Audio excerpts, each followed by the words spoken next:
Hi Claire, thanks so much for coming in and speaking to me today. Thanks for having me. No problem. So, I just want to congratulate you first on the success that you've had for your feature film Zelos. Thank you. It's your first feature film as writer and producer, correct? It is, yes. Yeah, and tell me, how did the idea come about? And once you had the idea, how did you know that this was the one that would be a good feature film? So it's not me. So I get asked this a lot, and my answer basically depends on whether or not my mum's watching, because it's obviously a story about infidelity. So it explores the aftermath of an affair where the woman cheats, and she tells the boyfriend that he can also sleep with somebody else in order to fix things, because that's definitely going to work.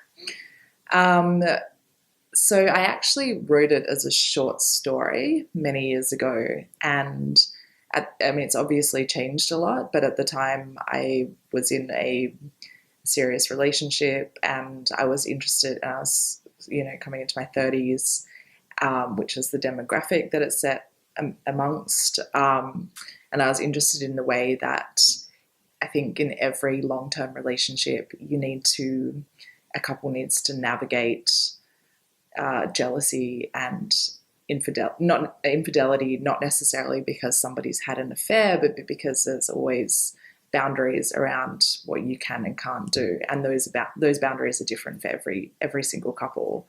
I was interested in the way that couples have to sort of grapple with that idea and the effect that it has on a relationship.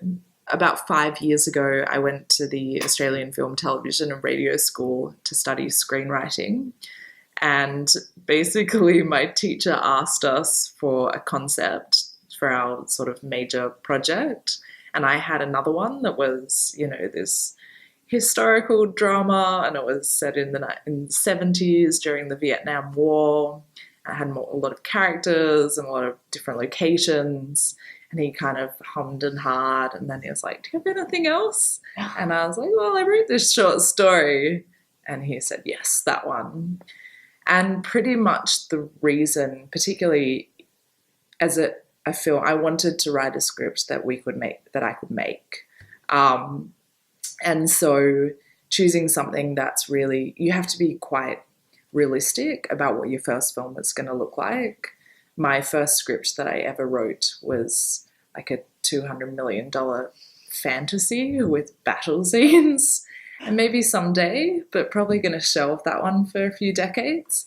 So if it's something you really need to focus on, it may not be the idea that you're necessarily most passionate about. You will become most passionate about it once you start it, but something that's feasible. So it was a two-hander, essentially, pretty much. I mean, there's a small cast of characters, but a lot of it is two-hander, really limited locations. It's very much a character-driven and dialogue-driven piece rather than a plot-driven action movie. So that was really why it seemed like a really feasible first project to get up. And did you write that while you were at AFTRS? I started writing it, and I think we didn't have to write the whole script, but we had to write a good chunk of it and do a synopsis or a treatment for the rest of it. So definitely it got very much underway while I was at AFTRS, and then I finished it after I graduated. Can you tell us a little bit about your writing process? For example, do you do a detailed outline first? Do you develop characters first? And is it different for a feature versus, say, a short film? I've never made a short film. So I would say now my writing process is different from the way I wrote this, basically because, well, first of all, I was writing it from a short story. So I already had I already had basic premise, I already had the characters, and also I didn't have a very structured approach to it, whereas now, because of that, I've now got a slightly more structured approach to it. And I struggle with structure, I think, more than writing scenes, so I tend to kind of go back and forth, but definitely now I start with a treatment. Then I had a short story, so that in a way was a bit like a treatment. And then kind of go back and forth between doing this, moving scenes around. I'm a big believer in index cards on the wall, moving things around, writing scenes. So I think the two actually kind of, for me, they kind of play off each other. Like once you start writing scenes, then you might have to go back to the structure and move, things might affect things might change. And also I wrote, as I was writing it, I wrote detailed character breakdowns and backstories, and which is actually really fun. And of course, most of that never actually gets seen in the film. But I think that really helps to understand plot, because especially in a film like this where the action is driven by the characters, so to really, that's going to influence, everything, the structure, understanding those characters and how they actually would behave. And how long did the whole thing take to write? Years, my entire youth. I wrote the first draft quite quickly in, I think, about 3 months, and I went overseas and pretty much just worked on writing a draft. And then I spent about another year and a half polishing it, editing it. It changed hugely, rewriting it, but not full-time, obviously. Just I would pick it up and step away from it for a little bit, which is also quite healthy, I think, as part of the process. And then, so about a year and a half later, we had a public script reading, which was really, really, really useful. So we had professional actors perform it in front of an audience of about 50 or 60. And I highly recommend this we did it at the Hub Studio in Chippendale. And because you get instant feedback, you can see, how the audience is reacting. We had a big discussion at the end where the audience actually talked about various things that they did or didn't relate to. And you can also, just from hearing it performed, because when I write dialogue, I read it out loud, but that's never going to be the same as actually hearing what it sounds like. So you can already identify the bits that need reworking. And then from there, we went into we had about 6 months. That was kind of what kickstarted the whole thing. We were like, they like this, we can make it. How hard can it be? We gave ourselves a 6-month deadline. And so I did quite a lot of rewriting after the public script reading. But then, once we got closer to the deadline, there was also more, cutting down of the script and so on, because it had to be feasible for us to shoot within our, the amount of time and the amount of budget and resources that we had available. What do you think is an important thing you learnt from writing your first feature that people starting out may want to know? I think you need to think a little bit strategically in terms of what you intend. A screenplay by itself it's not an end product.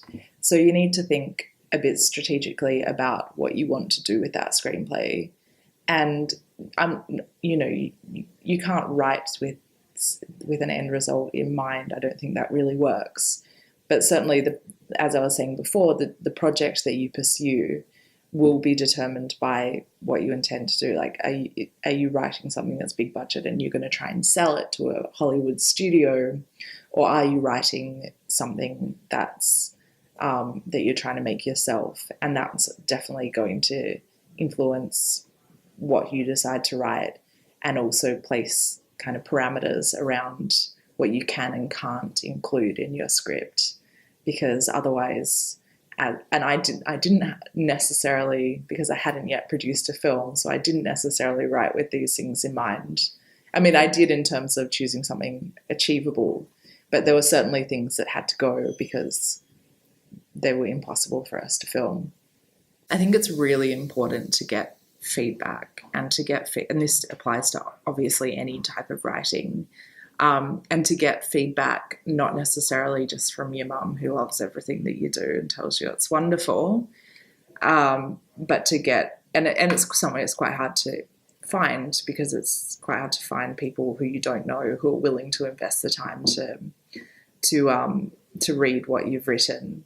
And also particularly with screenplays, because most people aren't used to reading a screenplay at all. So it actually also needs to be somebody who can imagine what it looks like as a film, which is why the script reading was so good, because then it becomes something that a performance, and also they're reacting. People were laughing or looking engaged, and I could gauge their reaction without them even having to describe to me how they were reacting.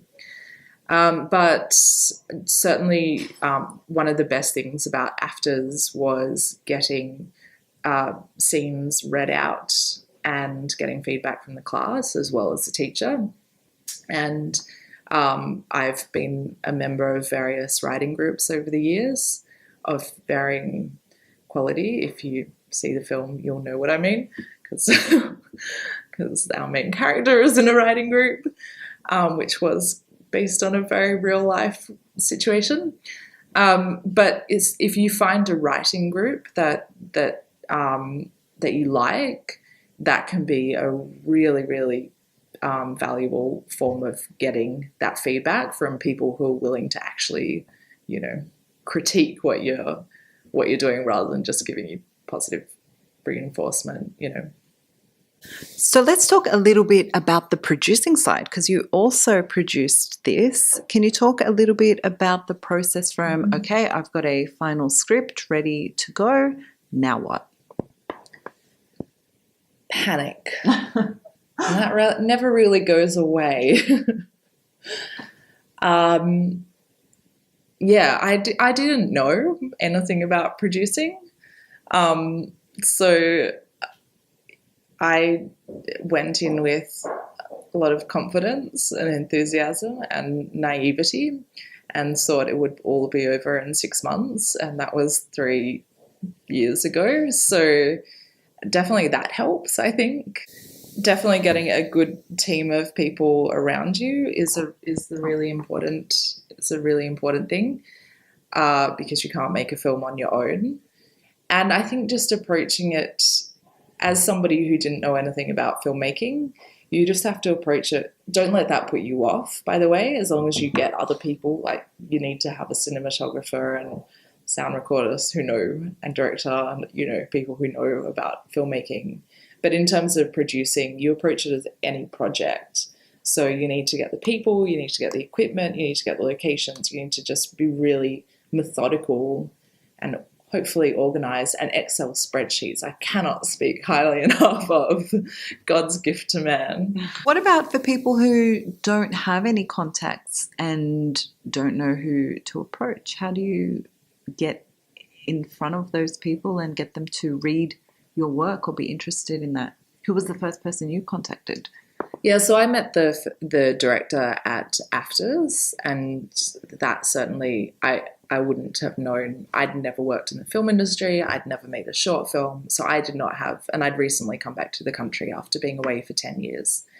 So I didn't have any contacts. If you do not have any experience and you approach people cold, it will be hard to get people to have confidence that you're going to see the project through, or that you're capable of seeing the project through.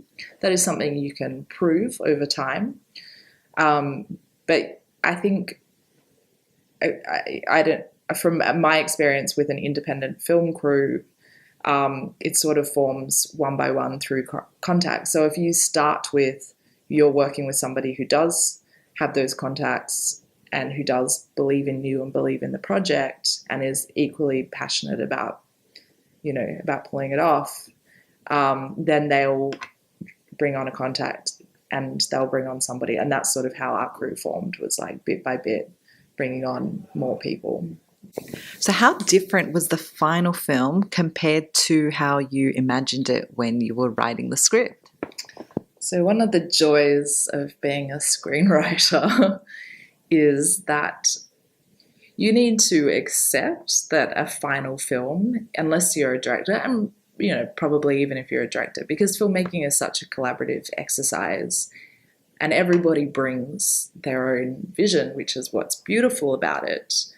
But it's not going to look like the thing you imagined in your head, because the thing that you imagine in your head is you're the only person in control of that. And everybody in your head does exactly what you tell them to. So the final product will always, and it's not a bad thing, you know. I mean, it can be for a lot of screenwriters disown the final product of their film because it doesn't look like what they wrote, and it can be rewritten and so on. But you know, you also get amazing things where you didn't even think of that, and what an actor's brought to a role or what's been put on the screen. It may not look anything like what you had in your head, but it may be better or at least different in a really interesting way.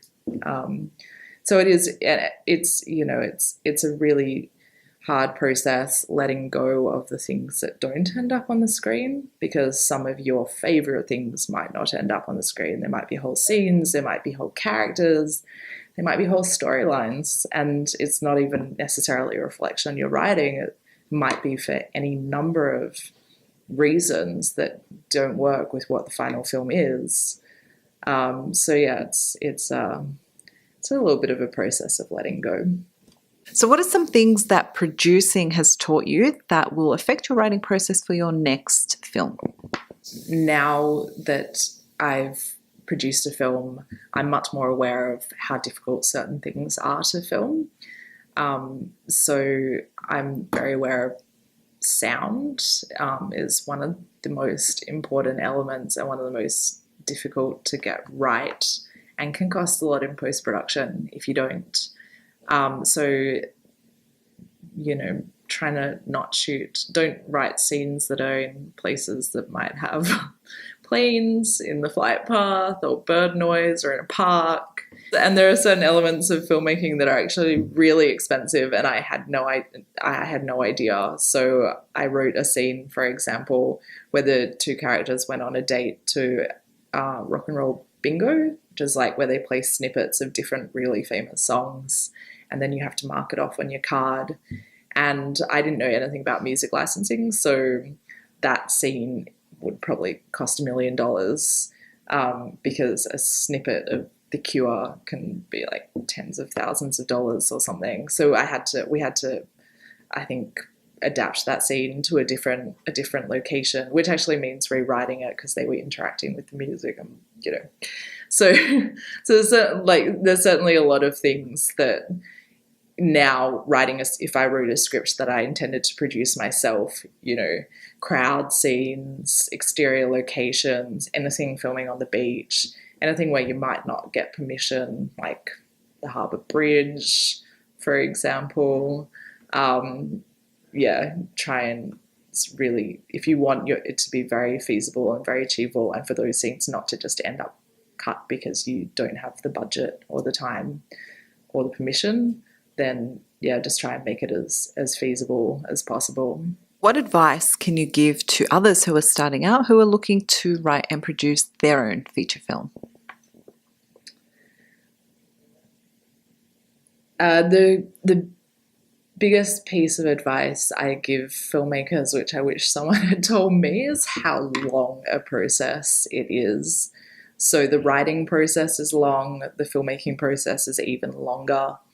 And especially for your first time, because you're doing everything the first time, you're going to make a lot of mistakes, and there's a lot of learning that goes with that. So you need to be really prepared for the amount of your life that it's going to consume, and it's often going to be, you know, a full-time thing, and you need to balance that around whatever your other real world paid work arrangements are. And it doesn't, you know, you think that the shoot is going to be the hardest part, and it is, but you still have control over elements of the shoot, even if things go wrong. So that's actually the easiest part. And the really hard part starts after that, when you're trying to get, you know, financing and post-production and then distribution and then release and, you know, trying to get cinemas to play your film, trying to bring an audience in. and trying to find like an online home for your film and trying to get people to come and see it there. And that's all, if you're an independent filmmaker, that's all completely hands-on. You don't have anyone else to do that for you. It's going to involve travel. It's going to involve going to film festivals, going to screenings, doing a lot of promotion on your own. So it's still, your work just doesn't seem to stop at all. So it really does go on for years. And really, it's important to find a team of people who are going to help you, all, not just for the shoot, but all the way through to the end, who are going to help promote the film, bring an audience, get word out, ideally come with you to festivals and to screenings and support that way, and people who also understand that it's a long process and will be committed to the end. Because if you don't have that, then you're left trying to finish a film on your own, and that's 10 times the work and 10 times the emotional energy, I guess. So yeah, definitely look for a supportive team. So how can people watch Zelos and find out more about you? So we're having our digital release on the 13th of October. So Zelos will be available online in over 100 countries, including Barbados, Swaziland, Turkmenistan, to name a few. I can't name any of the obvious ones, but no, I can't name the other 95.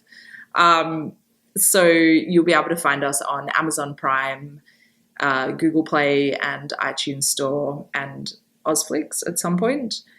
So if you go to any of those platforms and search for Zelos, Zelos, you'll find us. And also we have a Facebook page, Zelos the movie. And if you follow us there, then there'll be links posted so you can go directly to watch the film. Great. Thank you so much for coming in and speaking to me today. Thank you. Thanks for having me.